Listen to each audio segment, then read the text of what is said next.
Hello student, जैसे कि आप लोगों ने थंबनेल में देख ही लिया है कि आज इस वीडियो में बात करने वाले हैं हम फिजिक्स 12th के चैप्टर नंबर फर्स्ट, जिसका नाम है वैद्युत आवेश तथा क्षेत्र। उसके पार्ट 2 के न्यूमेरिकल्स। पार्ट 2 में क्या है? पार्ट 2 में है वैद्युत फ्लक्स तथा गॉस की प्रमेय से रिलेटिव क्वेश्चन, और जो पार्ट इसका फर्स्ट है उसमें वैद्युत बल तथा वैद्युत क्षेत्र से संबंधित क्वेश्चन हम पहले ही वीडियो में कर चुके हैं। तो क्वेश्चन नंबर जो 15 है वहाँ से हम क्वेश्चन करेंगे। यह क्वेश्चन है कि एक समान विद्युत क्षेत्र E बराबर, इसमें दे दिया है 3 गुणा 10 की पावर 3 आई कैप। आई कैप का मतलब है कि जो तल है वह एक्स एक्स के अनुदिश है। न्यूटन प्रति कूलम पर विचार कीजिए। इसमें दो पार्ट पूछ रखे हैं। फर्स्ट पार्ट है कि इस क्षेत्र का 10 सेंटीमीटर भुजा के वर्ग के उस पार्श्व से जिसका तल वाई जेड के समांतर है, वाई जेड के समांतर है, इसका तल से गुजरने वाला फ्लक्स क्या है। और बी पार्ट है कि इसी वर्ग से गुजरने वाला फ्लक्स कितना है यदि इसके तल का अभिलंब एक्स एक्स से 60 अंश का कोण बनाता है। तो इस क्वेश्चन को अब हम करेंगे। हमने एक्स वाई और जेड एक्स बना दिए। इसमें ये एक्स एक्स, ये वाई एक्स होता है और ये जेड एक्स होता है। इसमें क्या कह रहा है कि जो एक वर्ग है 10 सेंटीमीटर भुजा का, वह किसके, वाई जेड के समांतर है। तो मान लीजिए वह तल जो है, ये मान लेंगे हम कि ये पृष्ठ है वो 10 सेंटीमीटर का, 10 सेंटीमीटर भुजा का। और फर्स्ट पार्ट में क्या कह रहा है कि ये जो तल है ये किसके समांतर है, ये वाई जेड तल के समांतर है, यानी इसके समांतर है। तब मान लीजिए यहाँ पर ये वैद्युत क्षेत्र की तीव्रता है। तब ये किसके अनुदिश होगा? जब वाई जेड तल के समांतर है तो यह मान लीजिए इसका क्षेत्रफल dA है, तब यह एक्स एक्स के अनुदिश ही होगा। तो इस कंडीशन में वैद्युत फ्लक्स जो होगा वह आ जाएगा फाई E बराबर E इंटू dA कोस 0 डिग्री। 0 डिग्री आ जाएगा, क्योंकि जो वैद्युत क्षेत्र की तीव्रता तथा जो इसका क्षेत्रफल है, नहीं तल, ये दोनों एक ही दिशा में हैं। अब यहाँ पर क्या करेंगे हम, वैद्युत क्षेत्र क्वेश्चन में दे रखा है और साथ ही साथ भुजा दे रखी है इस वर्ग की, उससे हम इसका एरिया निकाल लेंगे। तो क्वेश्चन में दिया है यहाँ पर, गिवन है, इसमें क्वेश्चन नंबर हम 15 कर रहे हैं, 15 NCERT की बुक का। तो इसमें गिवन क्या है? इसमें गिवन है कि जो वैद्युत क्षेत्र की तीव्रता E बराबर है वह कितनी दे रखी है? वह दे रखी है 3 गुणा 10 की पावर 3, और ये आई कैप बीच में दिया हुआ है और इसका मात्रक क्या होता है? वह होता है न्यूटन प्रति कूलम। अब यहाँ पर क्या है कि आई कैप है, तो इसका मतलब ये कैसा है? ये है एक्स एक्स के अनुदिश, एक्स एक्स के अनुदिश है। तो ई तो ये दिया हुआ है, और क्या दिया है? और दिया है इसमें वर्ग की भुजा।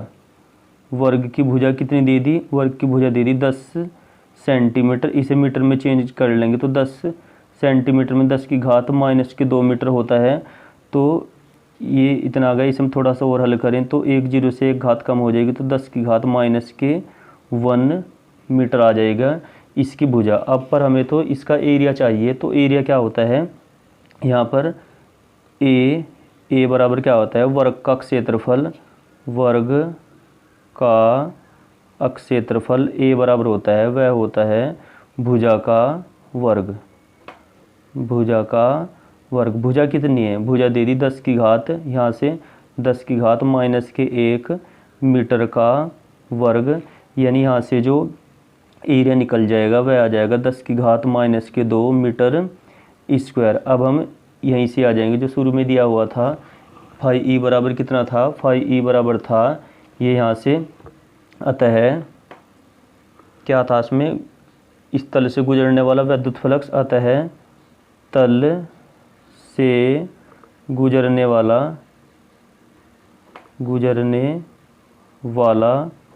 वैद्युत फ्लक्स विद्युत फ्लक्स कितना आ जाएगा, फाई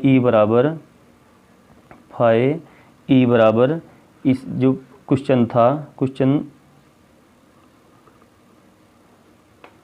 के अकॉर्डिंग फॉर्मूला क्या आ जाएगा, फाई ई बराबर ई इंटू डी ए। अब यहाँ पर मान रख लेंगे हम फाई ई बराबर, ई कितना गिवन है, ई है 3 गुणा 10 की पावर 3 और ए हम निकाल ही चुके हैं 10 की घात माइनस के 2। और यदि हम इसको हल करें तो फाई ई हमारे पास आ जाएगा, फाई ई आ जाएगा 3 जो का त्यों आ जाएगा ये, और 10 की पावर 3 और यहाँ 10 की घात माइनस के 2 है तो 3 में से 2 गया, यहाँ पर 10 की पावर 1 बच जाएगा। अर्थात फाई ई जो आ जाएगा वह आ जाएगा 10 ही आ गया और 3 ये 10 तीयो 30। और इसका मात्रक क्या होता है, मात्रक होता है इसका न्यूटन मीटर स्क्वायर प्रति कूलम। तो जो फर्स्ट पार्ट है इसका, इस वाले क्वेश्चन का, कि जब वाई जेड के अनुदिश हो उस कंडीशन में जो विद्युत फ्लक्स गुजरेगा वह गुजरेगा फाई ई बराबर 30 न्यूटन मीटर स्क्वायर प्रति कूलम। अब इसका बी पार्ट है, बी पार्ट में क्या कह रहा था, बी पार्ट में है कि अब जो ये तल है, ये क्या है, ये विद्युत क्षेत्र इधर की साइड है। अब जो तल है वो कितने अंश का कोण बना रहा है, वह 60 डिग्री का कोण बना रहा है, ये 60 डिग्री कोण बना रहा है। तो इस कंडीशन में थीटा बराबर कितना गिवन हो गया, थीटा बराबर हो गया, यहाँ पर क्वेश्चन बी कर रहे हैं हम इसका, थीटा बराबर हो गया 60 डिग्री। तो अब फाई ई बराबर कितना आ जाएगा, फाई ई बराबर आ जाएगा E into D A cos theta से कोस 60 अंश ले लेंगे हम, तो फाई ई बराबर आ गया। हम ई इंटू जो डी ए है, ये ई इंटू डी ए हम यहाँ से निकाल ही चुके हैं, ये कितना आ गया था, ये आ गया 30। और बस हम क्या करेंगे, यहाँ पर उसमें कोस 0 था, कोस 0 का मतलब 1, और यहाँ पर कोस 60 है, कोस 60 की जो वैल्यू होती है वह होती है 1/2। तो यदि हम इसे हल करें तो फाई ई हमारे पास आ जाएगा, इस 30 को 2 से डिवाइड करेंगे तो आंसर जो आ जाएगा वह आ जाएगा 15 और न्यूटन मीटर स्क्वायर प्रति कूलम। तो जब 60 डिग्री एंगल पर होगा उसका तल, तब हमारे पास विद्युत फ्लक्स जो आ जाएगा वह आ जाएगा 15 न्यूटन मीटर स्क्वायर प्रति कूलम। अब हम क्वेश्चन नंबर 17 की बात करेंगे। क्वेश्चन नंबर 17 है कि किसी काले बॉक्स के पृष्ठ पर विद्युत क्षेत्र की सावधानी पूर्वक ली गई माप यह संकेत देती है कि बॉक्स के पृष्ठ से जो गुजरने वाला नेट फ्लक्स है वह है 8 गुणा 10 की पावर 3 न्यूटन मीटर स्क्वायर प्रति कूलम। तब इसमें दो चीज़ें पूछ रहा है, एक है कि बॉक्स के भीतर नेट आवेश कितना है, और बी पार्ट है कि यदि बॉक्स के पृष्ठ से नेट बहिर्मुखी फ्लक्स शून्य है तो क्या यह निष्कर्ष निकालेंगे कि बॉक्स के भीतर कोई आवेश नहीं है। इन्होंने कारण पूछा है कि यदि है तो क्यों है और यदि नहीं है तो क्यों नहीं है। तो क्वेश्चन नंबर 17 है, क्वेश्चन नंबर 17, इसमें क्या गिवन है, इसमें जो गिवन है वो है कि जो इसमें फ्लक्स गुजर रहा है नेट फ्लक्स वह कितना है, वह दे दिया 8 गुणा 10 की पावर 3 न्यूटन मीटर स्क्वायर प्रति कूलम। और इसमें यह पूछ रहा है कि ए पार्ट में कि जो इस पर आवेश कितना है, हमें आवेश निकालना है। और हमें ये पता है कि चूँकि फाई ई बराबर कितना होता है, वह होता है क्यू अपॉन एप्सिलॉन नोट। तब यहाँ पर जो क्यू आ जाएगा वह आ जाएगा एप्सिलॉन नोट, और इन दोनों की मल्टीप्लाई आ जाएगी फाई ई। एप्सिलॉन नोट की वैल्यू कितनी होती है, वह होती है 8.85, इतना भी रख सकते हैं, नहीं तो पूरे ये होते हैं, और गुणा 10 की पावर माइनस के 12। और जो फाई ई गिवन है वो है 8 गुणा 10 की पावर 3। यदि इसके और इसकी हम मल्टीप्लाई करें तो 8 चौक 32, 8 पंजे 40, 40 और 3 43, और 88 64, 64 और 4 हो गए हमारे पास 68, और 88 64, 64 और 6 70, और ये आ गया 10 की पावर प्लस के 3 और माइनस के 12, ये हो गए माइनस के 9। और इसको हम यदि थोड़ा सा और हल करें तो यहाँ पर 0.123 यानी यहाँ पर पॉइंट है 70.832 है। तो हम क्या करेंगे, इस पॉइंट्स को 2 अंक इधर की साइड लाएंगे तो ये आ जाएगा 0.708 और 10 टू दी पावर, यहाँ पर 2 अंक इधर की साइड लाए हैं तो यहाँ पर 2 पावर कम हो जाएगी, यानी यहाँ पर हो जाएगी -7 या थोड़ा सा और है, माइक्रो कूलम में लाएँ इसका आवेश तो 1 अंक इधर की, क्योंकि जो माइक्रो में होता है वो 10 की घात -6 होता है, तो 10 की पावर -6 बनाने के लिए 1 अंक इधर की साइड ले जानी पड़ेगी, यानी जो यहाँ पर ये 0 लगा देंगे 7 और यहाँ पर हम इसको 1 मान लेते हैं तो 0.071 और 10 टू द पावर कितनी आ जाएगी -6 और इसको क्या बोलते हैं, अभी कूलम में है ये, तो यहाँ पर जो आवेश आ गया वह आ गया 0.071, इसको माइक्रो बोलते हैं, तब जो आंसर आ जाएगा माइक्रो कूलम में वह आ गया 0.071 माइक्रो कूलम। और इसका जो बी पार्ट कह रहा है वह कह रहा है कि यदि बॉक्स के पृष्ठ से नेट बहुर्मुखी फ्लक्स शून्य है तो आप क्या निष्कर्ष निकालेंगे, पृष्ठ पर कोई आवेश नहीं है। अब इससे यह निष्कर्ष नहीं निकलता कि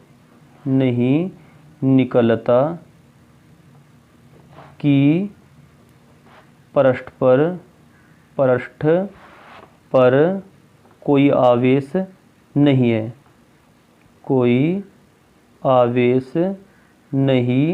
है, क्योंकि देखो यहाँ पर जो फाई ई है वो किस पर डिपेंड कर रहा है, आवेश पर। और यह कह रहा है कि जब आवेश यो फ्लक्स शून्य है तो क्या आवेश उस पर है ही नहीं, आवेश की मात्रा शून्य है क्या, ये पूछ रहा है। तो इससे यह निष्कर्ष नहीं निकलता कि पृष्ठ पर कोई आवेश नहीं है। क्यों नहीं है, क्योंकि ऐसा भी हो सकता है कि पृष्ठ पर, अब यहाँ पर नेट आवेश शून्य कब हो सकता है, नेट आवेश ऐसे भी शून्य हो सकता है कि उस पर जितना धनावेश हो उतना ही ऋणावेश हो, तब जो कुल आवेश कितना हो जाएगा वह शून्य हो जाएगा। ऐसा भी हो सकता है कि पृष्ठ पर समान मात्रा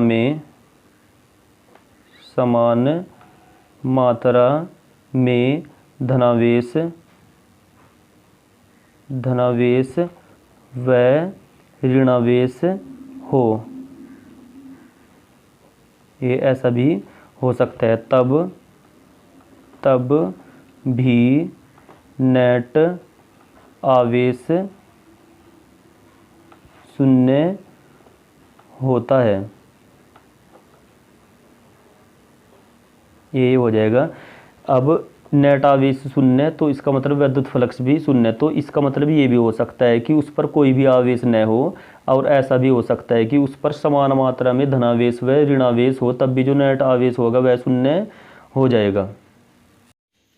अब हम क्वेश्चन नंबर 18 की बात कर लेते हैं। क्वेश्चन नंबर 18 में दिया हुआ है कि चित्र में दर्शाए अनुसार 10 सेंटीमीटर भुजा के किसी वर्ग के केंद्र से ठीक 5 सेंटीमीटर ऊंचाई पर कोई +10 माइक्रो कूलम आवेश रखा है। इस वर्ग से गुजरने वाले वैद्युत फ्लक्स का परिमाण क्या होगा। इसमें संकेत भी दिया हुआ है कि हम वर्ग को 10 सेंटीमीटर किनारे के किसी घन का एक फलक मान सकते हैं।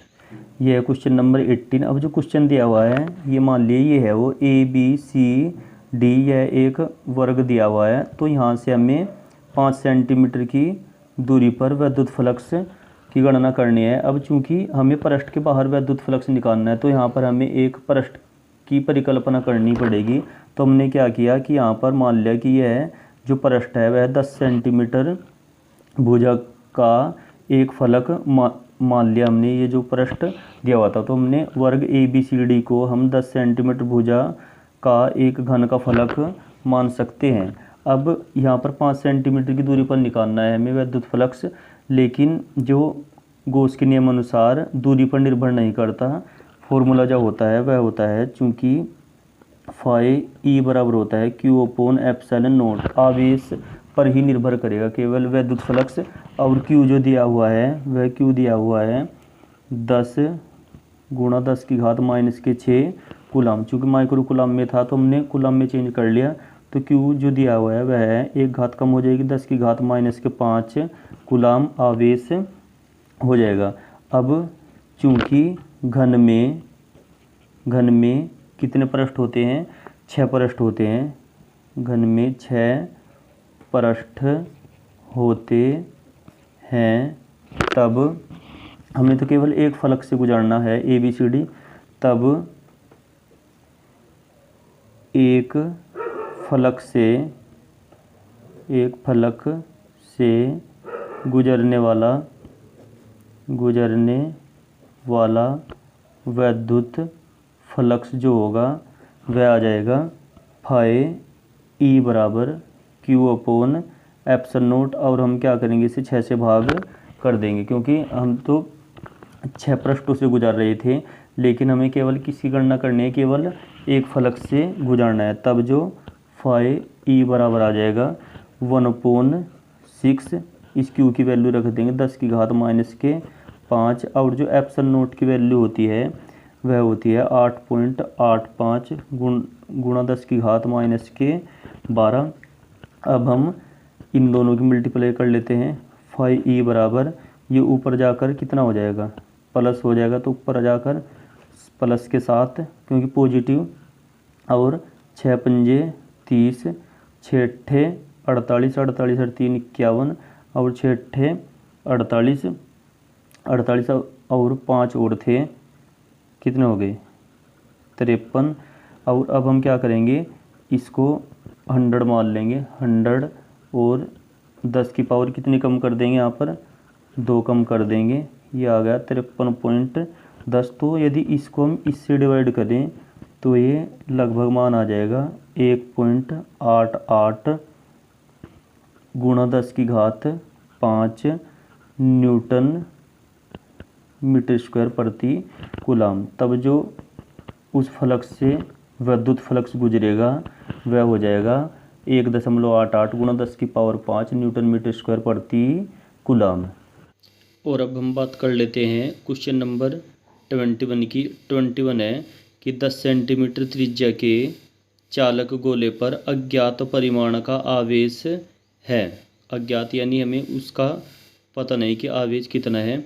यदि गोले के केंद्र से 10 सेंटीमीटर दूरी पर विद्युत क्षेत्र 1.5 गुणा 10 की पावर 3 न्यूटन प्रति कूलम त्रिज्यत है अंतर्मुखी, यानी जो वैद्युत क्षेत्र की डायरेक्शन है वो अंदर की तरफ है, तो गोले पर नेट आवेश कितना है, यानी गोले पर नेट आवेश की गणना करने है हमें इस क्वेश्चन में। Question number 21। अब यहाँ पर क्या है कि एक गोलीय चालक ये दे दिया है जिसकी त्रिज्या r बराबर कितनी है, ये दे दी 10 सेंटीमीटर, और यहाँ पर गोले की त्रिज्या दी हुई है 10 सेंटीमीटर, लेकिन हमें जो आवेश की गणना करनी है वो उसके केंद्र से 20 सेंटीमीटर की दूरी पर करनी है। अतः हम यहाँ पर r जो लेंगे वो लेंगे 20 सेंटीमीटर। यहाँ पर r इज इक्वल टू दे दिया 20 सेंटीमीटर, इसको मीटर में चेंज कर लेंगे, 20 गुणा 10 की घात माइनस के 2 मीटर हो गया। और क्या दिया है इसमें, एक दे दिया यहाँ पर वैद्युत क्षेत्र E 1.5 गुणा 10 की घात 3 न्यूटन प्रति कूलम। निकालना क्या है हमें, आवेश की गणना करनी है Q, यह हमें निकालना है। अब चूँकि हमें पता है कि गोलीय चालक के कारण वैद्युत क्षेत्र की तीव्रता का जो फॉर्मूला होता है वह होता है E बराबर 1/4 pi epsilon not Q upon R square. गोलीय चालक पर वैद्युत क्षेत्र की तीव्रता कितनी होती है, E बराबर 1/4 pi epsilon not Q upon R square, यानी यहाँ से जो Q की वैल्यू निकल जाएगी इसकी मल्टीप्लाई इधर हो जाएगी, तो यह हो जाएगा 4 पाई एप्सिलॉन नॉट और आर स्क्वायर भी इसके साथ मल्टीप्लाई में चले गया और आ गया यहाँ पर ई। अब यहाँ पर हम क्या करेंगे, इन सब के मान रख लेंगे। इसका जो इसकी वैल्यू कितनी होती है 9 गुणा 10 की पावर 9, तो इसकी हो जाएगी 1/9 गुणा 10 की पावर 9 हो गई। और आर स्क्वायर, आर कितना है, आर दिया हुआ है 20 गुणा 10 की पावर 20 गुणा 10 की घात -2, इसका यहाँ पर वर्ग है। और वैद्युतक क्षेत्र की तीव्रता कितनी दी है, वो दी है 1.5 गुणा 10 की पावर 3। अब हम इसको हल कर लेंगे। ये आ गया 20 का 400 गुणा 10 की घात -4, 1.5 गुणा 10 की पावर 3, और नीचे कितना आ गया 9 गुणा 10 की पावर 9। ठीक, अब 15 चौक 60 और 1 जीरो ने ये दशमलव भगाई, तो 15 चौक 60 तो ये आ गया, और 1 जीरो और आ जाएगा। और 10 की घात कितनी बच गई 3, और -4 -1, और इसे भी ऊपर ले जाएं तो -9, नीचे आ गया 9। अब हम इसको हल कर लेते हैं। ये आ जाएगा, इसको इससे यदि हम डिवाइड करें 9 से, तो 9 छक्की 54, यानी कि 66.7 आ जाएगा। और 10 की घात कितनी आ गई, ये आ गई -10, और यदि हम एक पॉइंट इधरली साइड ले जाएं तो आ जाएगा 6.67 गुणा 10 की घात -9, कितने में आ गया, ये इसकी डिजिट ये आ गई कूलम में। अब चूंकि जो डायरेक्शन है उसकी वो अंदर की साइड है, अंदर की साइड, तो जो वैद्युतक क्षेत्र की डायरेक्शन होगी वह अंदर की ओर तो है ही, तो आवेश की जो प्रकृति हो जाएगी वह नेगेटिव हो जाएगी, अर्थात Q जो होगा वह नेगेटिव होगा। अब Q, ये जो -9 है इसको हम नैनो बोलते हैं, तो जो टोटल आवेश आ जाएगा वह आ जाएगा नैनो में -6.67, इसको क्या बोल देंगे हम, नैनो कूलम, नैनो। अब हम बात कर लेते हैं क्वेश्चन नंबर 23 की। क्वेश्चन अच्छा है, यह है कि कोई अनंत रैखिक आवेश 2 सेंटीमीटर दूरी पर 9 गुणा 10 की पावर 4 न्यूटन प्रति कूलम विद्युत क्षेत्र उत्पन्न करता है, तो हमें रैखिक आवेश घनत्व की गणना करनी है। तो इस क्वेश्चन नंबर 23 में क्या दिया है, क्वेश्चन नंबर 23 में क्वेश्चन अच्छा है, तो इसमें क्या दिया है 2 सेंटीमीटर की दूरी पर, यानी जो दूरी दे दी r बराबर वह 2 सेंटीमीटर दे दी, गिवन है ये 2 सेंटीमीटर, यानी ये आ जाएगा 2 गुणा 10 की घात -2 मीटर।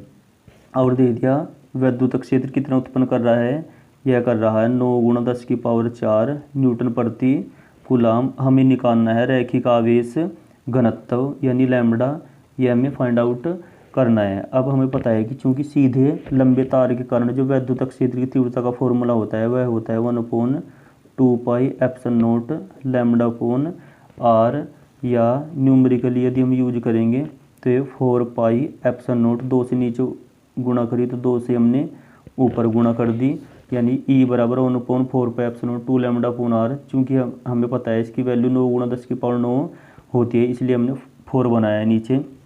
अब हम क्या करेंगे, E की वैल्यू रख देंगे जो दी हुई है 9 गुणा 10 की पावर 4, इसकी वैल्यू होती है 9 गुणा 10 की पावर 9, 2 लैम्बडा में निकालना ही है। R की वैल्यू रख देंगे हम 2 गुणा 10 की घात -2, इस 2 से 2 कैंसिल हो जाएगा, तो लैम्बडा जो निकल जाएगा ये इधर चले गया, 9 गुणा 10 की पावर 4 और 10 की घात -2, और क्या बच गया 9 गुणा 10 की पावर 9, ये आ जाएगा नीचे, इससे कैंसिल आउट हो जाएगा।